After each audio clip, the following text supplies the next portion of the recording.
तो hi guys, मेरा हमेशा आज आप लेते करने लेकर आ गए हो चुका है, कहने पर मजबूरी हो जाओगे। तो चलिए अब हम बिना किसी देर के इस वीडियो को स्टार्ट करते हैं। तो आज हम आप लेकर आए हैं वर्कशीट नंबर 2 जो कि हमें करनी है 18 सितंबर 2020 को, और ये हमारी कक्षा 7वीं के लिए, और ये विषय हमारे सामाजिक विज्ञान यानी कि भूगोल की। ठीक है, तो चलिए अब हम इस वीडियो को स्टार्ट करते हैं। तो अब ये वर्कशीट है हमारी पर्यावरण स्थल मंडल के बारे में। ठीक है, तो फिर स्थल मंडल पृथ्वी की ठोस पर या कठोर ऊपरी परत को स्थल मंडल कहते हैं। तो देखिए, जो पृथ्वी का ठोस परपट्टी होती है या फिर जो कठोर ऊपरी परत होती है, देखिए उसको हम कहते हैं स्थल मंडल। तो देखिए आप इसको याद कर लेना, क्योंकि ये देखिए पूरे स्थल मंडल की जो है डेफिनेशन है।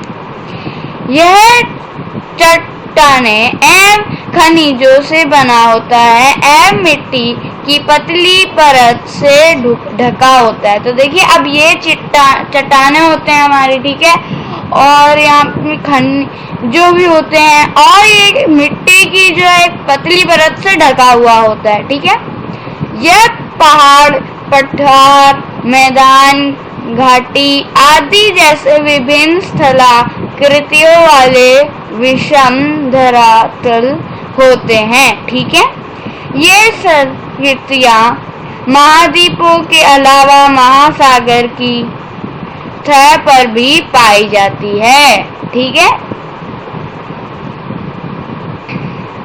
तो अब स्थल मंडल वह क्षेत्र है जो हमें वन, कृषि एवं मानव बस्तियों के लिए भूमि, पशुओं को चरने के लिए घास स्थल प्रदान करता है। ठीक है, तो अब देखिए अगर जो हमारा स्थल मंडल नहीं होता तो देखिए हम भी नहीं होते आज इस दुनिया में। यह खनिज संपदा का भी एक स्रोत है। ठीक है, तो अब हम चलते हैं आगे। तो अब हमारे हो गए प्रश्न शुरू। नीचे लिखे हुए अवस्थित शब्दों को सहायता से दिए गए वाक्यों के सामने एक शब्द लिखो। ठीक है, तो यहाँ पर है पृथ्वी का ठोस भाग। तो देखिए ये क्या है, ये हमारा स्थल मंडल। और अब हम चलते हैं आंसर की पे भी।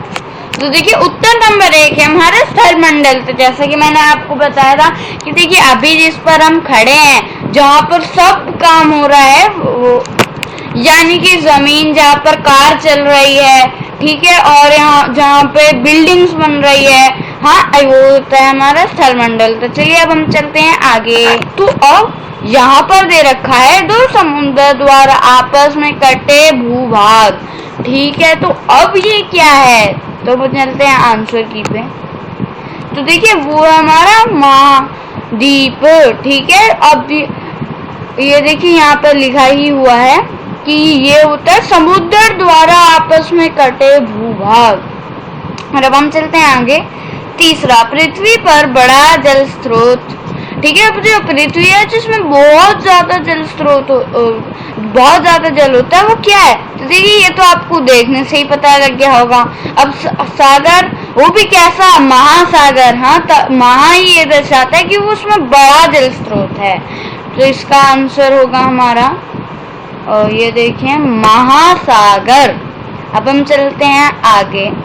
तो प्रश्न नंबर 4, पृथ्वी की सतह पर बहुत ऊंचे उठे भाग। तो अब ये तो हमें देखते ही पता लग गया होगा, पर्वत। ठीक है, और ये देखिए यहाँ पर भी पर्वत ही लिखा हुआ है। पर्वत क्या होते हैं, जिसको हम चोटी भी कहते हैं। हाँ, वो जैसे कि अभी हमारे, जैसे कि देखिए हिमालय पर्वत में माउंट एवरेस्ट जो है सबसे बड़ी चोटी है। ठीक है, और अब हम चलते हैं आगे। प्रश्न नंबर 5, चौड़ी और सपाट जमीन। तो वो होता है मैदान। ठीक है, अभी जो है मैं देखिए रहता भी हूँ एक चौड़ी और सपाट जमीन में, यानी कि मैदान।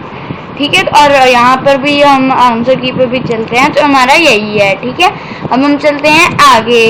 तो छठा, ऊंचाई पर स्थित फैली हुई समतल भूमि। तो देखिए अब वो बहुत ऊंचाई पर स्थित होती है, पर वो एक समतल भूमि होती है ऊपर।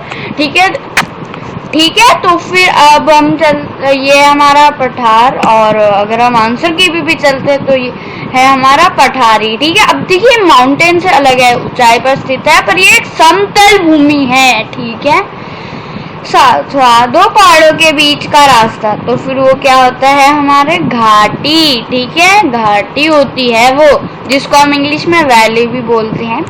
तो उम्मीद है आपको पसंद आया होगा। अगर अच्छा लगा तो लाइक कर ही देना, और हमारे चैनल को सब्सक्राइब नहीं करा है तो कर ही देना, और जो उसके बाद इस साइड में घंटा आएगा उसको दबा देना, और फिर ऑल का ऑप्शन आएगा उसको भी क्लिक कर देना, ताकि आपको हमारी लेटेस्ट वीडियो के न्यू नोटिफिकेशन मिल सके। तो ओके, बाय बाय।